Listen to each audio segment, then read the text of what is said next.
made some progress with my own spinning wheel, but there does just get to a point where like my fiber just breaks and I can't keep going, and I don't really know why, like, because other times when it's in a similar like shoddy, thick, thin, like whatever erratic way, it keeps going. So I really don't know if that means that there's something wrong with the wheel, or if it's just that like I am a beginner and I just need to like keep going and get better at it. But it's also really hard. Also, sorry if that was yeah, I don't know, it's like very frustrating. It was really nice to make progress, but yeah, there just like almost always comes a point where it's like, and I lose it, and then when I try to rejoin it, that's also where it's like really hard and I can't really do it. But it was nice to do some and it was also really nice to use my friend's like beautiful wheel, so that was nice, I guess.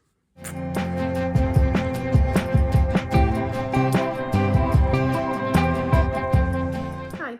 Okay, so I changed, and I watched some videos too about Scotch tension, which I thought was maybe part of the issue with my spinning wheel, and I'm pretty sure it was. So I've like actually completely removed the tension entirely, because this was a secondhand wheel, the way that they had been tensioning it isn't particularly adjustable. So it's either like I can have tension like that's really tense or I can like not have any at all, and if I have none, I'm able to spin better than if I have the amount that was previously, because it just kept breaking, like the fiber. Yeah, my solution so far for just now has been like I'm just gonna spin with the wheel going round, and like it is overspun, but I'm like at least getting in some practice spinning, and then I'm going to try to like rejig the tensioning on this machine. I do have this little maintenance kit that I bought when I got given this wheel,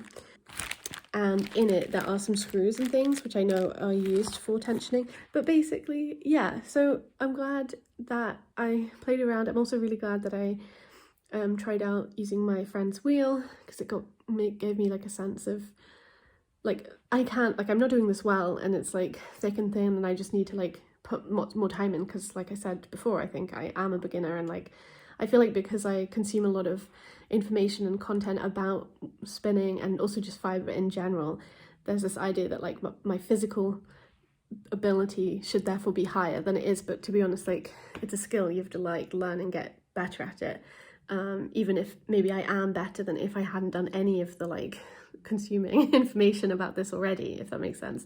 So yeah, good to know that like, yeah, I'm pretty sure this wheel is fine. I just maybe need to do that kind of like maintenance rejigging with the Scotch tension.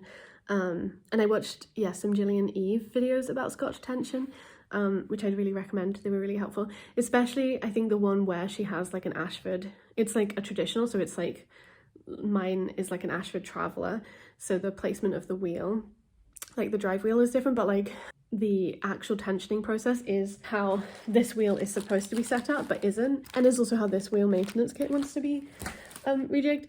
So yeah, we're still in the like Tour de France like the men's Tour de France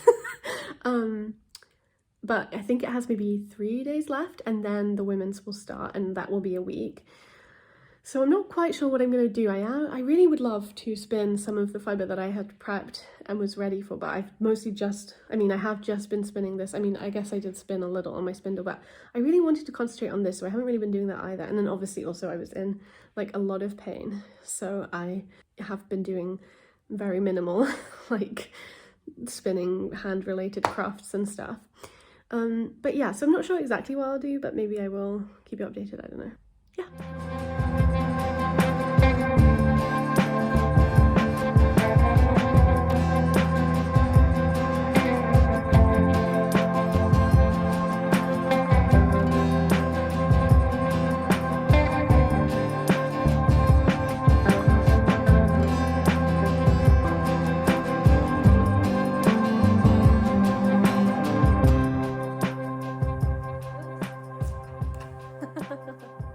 Hi.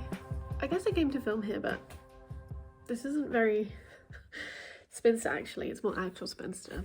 I think like I would like to make like a more dedicated video where I spin my swabless finally, or like I start to. which is feeling more and more likely.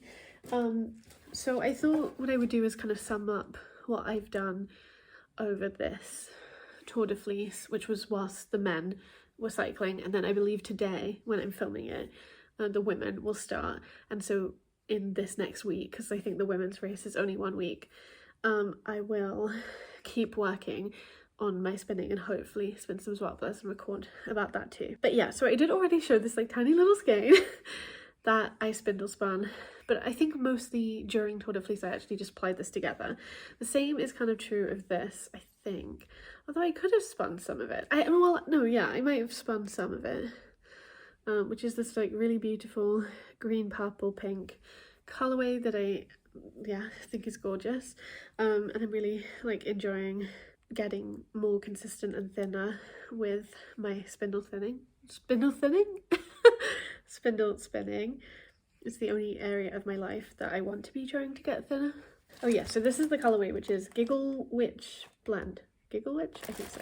Which looks like this, which is pretty gorgeous. I'm not sure like the fiber content of that, but it's from Wigham Wool. So yeah, so I already had made this skein and then these other skeins as well of it. So I'm getting a little collection. I do think this is probably the thinnest of them all. And this one is really beautifully plied, I feel, actually. I feel like both of these are really beautifully plied, whereas this one is maybe slightly less intensively plied, but partially that is, I think, because it's thinner. Anyway, I did also spin this, which I spun like quite thick, and I also spun it here. But basically what I did is I like weighed out the same amount and then I halved it, like so that they were equal, because then I was like, it would be cool to actually try to experiment with like trying to get the same weight into the same length, so that when I apply them together I'm not like just guessing, which I have been more erratic about previously. And so I tried to spin it like as thickly as possible, which was kind of interesting. This one I don't feel I did very well, but then when I came to apply these two together, I realized that one of them I had spun one way and the other I had spun the other way. So I was very confused at first and was just like, why is this looking so weird? Like, why doesn't this sort of seem to be working? And then I realised, so then I just plied one on itself, which obviously just ended up with this very small amount. Yeah, I mean, it was like a nice experiment. Like I was just kind of doing some experimenting, I guess, and like playing around with stuff. Oh, I do also have this. This is just a single ply. And then I also have this, which is a similar size, but not the same amount. So I think I'm going to try and just like spin this. I think this is like a really failed plying bracelet that I tried to make, but I really didn't understand how you were making it. So I'm gonna try and redo that. But like I do think this is looking really nice, like thinness level and also uniformity. So that's really exciting. I do think, although I do have a bunch of this left, I think I'm ready to move on to like a different colorway. I will obviously come back to it, but I'm just kind of done a little bit. Although actually, I say that, I think I'm gonna do a little like combining of some of the bits that like were too small to spin or like I fucked up that I've collected, and make like a skein that's like a blend of things, which I also think I will put in these like bits which are the bits that I failed with on my spinning wheel with the fiber blend I was using. When you hold this all together, they do look like a nice collection of things, so I do have to figure out what I'm going to make with them, because I think like I haven't really been doing a very good job at like actually knitting with my handspun, and I do think I should do that. I can't remember who was saying it, but like I do think that they're probably right, that like knitting with your handspun will also help you to learn how to make yarn that is like better for you and for your knitting practices itself. So in terms of spinning wheel stuff, I think I said my aim in my like prepping video was to make a better skein of yarn than I did on my wheel last year. I haven't plied this, and I do also have like a smaller bobbin of the yarn that I made when I was using my friend's spinning wheel, so I'm not sure if I'll ply them together because I think this is way more, so I think I might just ply and bracelet it and then ply with one from the middle and one from the outside, if I can figure that out. But I am happy, or like at least happier in general. It's, you know, it's not good yarn, but at least it's something. And I'm excited to kind of keep going and keep trying. I think, you know, I've talked about being a beginner in this video already, but obviously like recording your very first kind of attempts at things, I feel like Maybe some people are fine doing that, but like I think that kind of puts a lot of pressure on them to be good when I just don't think I will be making good yarn for a little while, at least on my spinning wheel, because I do feel at this point I have clinched using a spindle. You know, I think there's more improvement and more consistency that I can go for with my spindle, and like that's fine and great, but I think I've got to a point where like what I'm making is usable and functional, even if like there's things that about it that I could change or make better or whatever. Whereas with my spinning wheel stuff, I'm just, you know, I'm just at the very beginning. But yeah, I'm also hoping to apply this together during Tour de France Femme or Tour de Fleece Femme edition. So hopefully that will go well, and I will also record that in the next little video that I make. Yeah, definitely let me know. I used up all of the, except from these bits which are from me failing, and then I guess I could have returned to some of this, to be honest, but I just was like, I didn't want to go back through it anyway. But it won't go to waste or anything, like I will be using it. I do also have this tiny amount which I took off my bobbin when I was like struggling to like reconnect, blah blah blah, and I think this was made before I changed the Scotch tension to be just like off. Yeah, and I was looking more, I guess that's also what I will probably do in the next video, is change my Scotch tension stuff.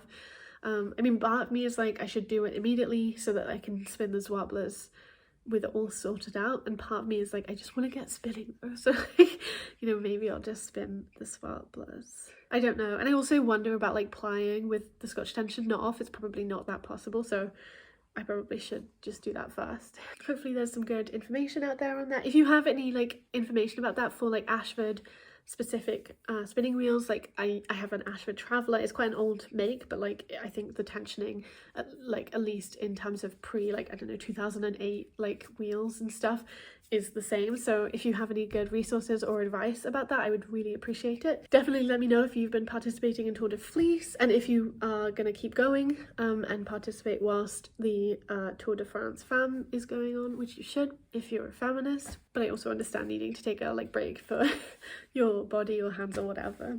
Yeah, I guess I will leave this there. Thank you so much for watching. Thank you for your time. And yeah, I will talk to you when I next talk to you. Bye!